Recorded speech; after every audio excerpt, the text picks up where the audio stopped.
Orang sudah tahu setiap muslim kalau sholat berjamaah itu khususnya di masjid misalnya imamnya laki-laki, saf makmum yang laki-laki depan. Kenapa ketawa? Perempuan di belakang.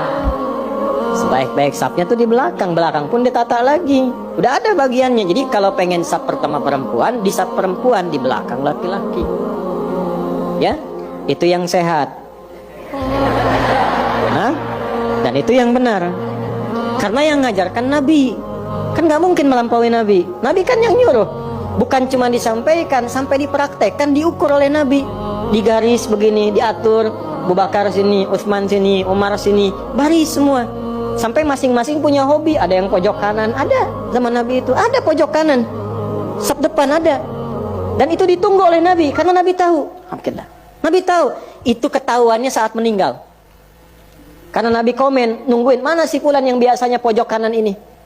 Dilihat nggak ada. Ditunggu itu. Karena sudah waktu mau habis, maka dilakukan sholat, lalu dicari ke rumahnya. Ini kisah nyata. Jadi kalau kita sambil belajar sirah, enak dapatnya. Begitu dicari, jauh juga rumahnya nih. Itu sahabat yang komen, kan Nabi biasa aja.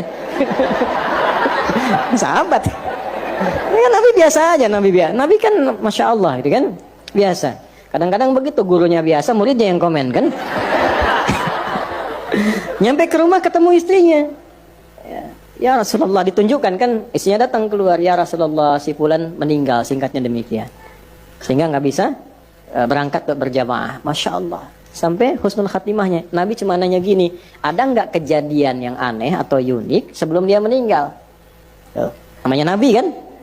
Nggak ada ya Rasulullah. Cuma dia berkata begini, ya Allah, kenapa nggak lebih jauh lagi, katanya. Apalagi, ya Allah, kenapa bukan yang baru? Sahabat bingung. Nabi menerangkan, baiklah, tahukah engkau ketika dia mengatakan, ya Allah, kenapa nggak lebih jauh lagi? Karena saat itu ditampakkan dalam sakaratul mautnya pahala dia yang berangkat ke masjid itu. Tampakkan. Makanya tenang. Nah, dampak dari situ dapat apa sampai surganya ditampakkan? Ditampakkan. Itulah panggilan yang membuat seseorang tenang saat sakaratul maut. Tenang, enak. Gitu. Ada yang sedang sholawat meninggal. Kemarin ke Rifki itu. Ada yang di Saudi sedang ceramah begini, menyebut la ilaha illallah, meninggal. Ada yang sedang sholat, tapi tenang, enak mereka itu. Kenapa? Karena ditampakkan kebaikannya dan sesuai kebiasaannya.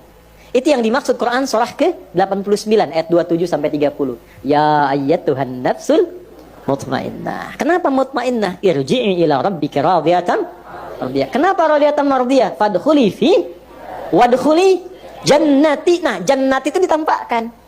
Sehingga dampak dari kegiatan kita itu ditampakkan hasilnya. Senang kita. Dalam senang itulah diambil nyawanya. Sehingga itu yang dimaksudkan lembut, tak terasa, enak pulang. Pulang tuh enak sebetulnya. Yang gak enak pulang tuh yang gak punya bekal. Kan kalau mudik enak kan? Yang gak enak mudik tuh yang gak punya bekal. Harusnya pulang itu enak. Tenang, pulang.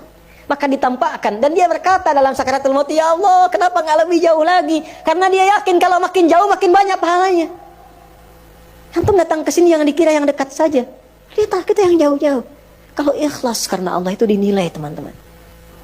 Nanti waktu membuktikan. Ada saatnya nanti Allah tampakkan apa yang kita ingin dapatkan itu. Ada saatnya. Gak sia-sia. Ya. Lalu di perjalanan satu waktu, ada seorang sedang kedinginan di musim dingin. Nah, beliau ini memakai pakaian double. Yang baru yang di dalam, yang luar itu yang lama. Dibuka yang lama, yang luarnya dipakaikan ke situ. Maka ditampakkan bagian pahala kebaikannya. Maka keluar di lisannya, ya Allah, kenapa yang nggak baru saja ya? Menyesali dirinya, padahal menyesal dalam kebaikan. Kenapa yang nggak yang baru saja? Keluar itu. Maka itu tanda dari husnul khatimah. Ya. Tapi bab kita bukan di situ. Bab kita adalah Nabi tetap, walaupun sedramatis apapun, sesedih apapun, safnya tetap yang depan laki-laki. Laki-laki semua. Nah, perempuan di belakang. Sayyidah Aisyah ketika mulai ke masjid itu ngambil yang paling belakang itu. Ya, sehingga beliau pun melihat, kami itu kalau udah selesai segera pulang lagi. Ya, untuk menjaga kehusyuan, menjaga kebaikan supaya tidak ikhtilat, bercampur, dan pasti akan berpengaruh. Makanya di awal-awal waktu saat baru-baru masuk Islam, saat ada perintah sholat, itu perempuan dilarang ya mendekat kepada laki-laki yang sedang sholat, apalagi lewat depan. Bisa dianggap batal. Kenapa? Karena sedang melatih syahwat di awal-awal masuk Islam. Ya, saking dipisahkannya supaya baik. Dan jangan dikira kalau ke belakang itu menunjukkan status perempuan rendah. Tidak, jangan ngarang sendiri. Tidak, bukan itu maksudnya. Ayo rekam tuh. Jangan dipotong ya. Bukan. Justru ketika mematuhi Allah tinggi statusnya. Jadi yang dilihat itu bukan safnya, kepatuhannya terhadap Allah dan Rasulnya. Begitu patuh, status naik.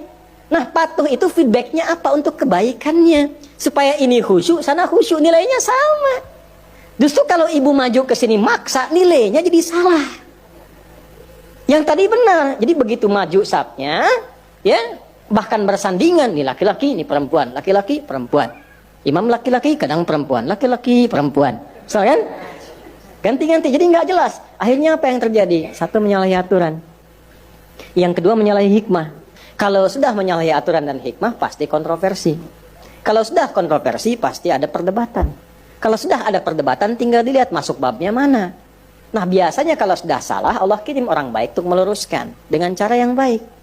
Ini berdasarkan ketentuan Nabi. Sepanjang kita Muslim, maka ini aturan bagi orang Islam. Sapnya begini, ininya begini. Tiba-tiba nggak ada angin, nggak ada hujan, nggak ada petir.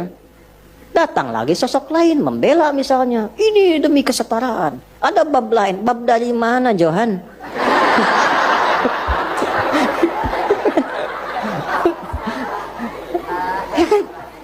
Nah, ini tiba-tiba muncul. Tapi ini sudah dari Quran disampaikan akan ada isyarat begitu. Makanya jangan kaget kalau ada melihat di TV macam-macam kok membela, itu artinya Qurannya benar.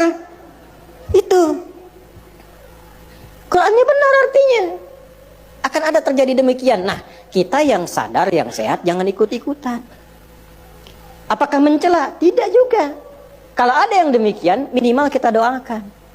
Kalau punya kemampuan diluruskan sesuai dengan kewenangan yang Allah tetapkan. Ulama luruskan dengan ilmu. Ya, yang berwenang pemerintah tertibkan dengan aturan. Sehingga semua kompak menjaga kedamaian. Tapi tidak ada bab celaan, tidak ada bab hinaan. Itulah indahnya Islam.